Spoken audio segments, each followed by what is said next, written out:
என் அன்பான பக்தர்களே, கர்த்தருடைய வார்த்தைகள் போற்றப்படட்டும். நான் அருண் பி.எஸ். மட்கி.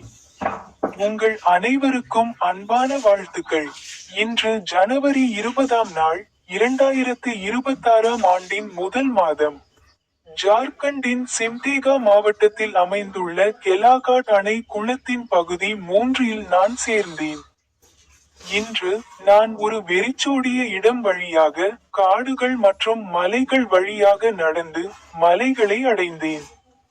அவரது வாக்குறுதிகளில் ஒன்றை பற்றி சிந்தித்து, நான் பேசினேன். வெளிப்படுத்துதல் அத்தியாயம் 22 வசனம் எண் 21. கர்த்தராகிய இயேசுவின் கிருபை பரிசுத்தவான்களுடன் இருக்கட்டும். ஆமென். உங்கள் அனைவருக்கும் அன்பான வாழ்த்துக்கள். எனது யூடியூப் சேனலில் உள்ள ஸ்டிக் பொத்தானை கிளிக் செய்ய மறக்காதீர்கள்.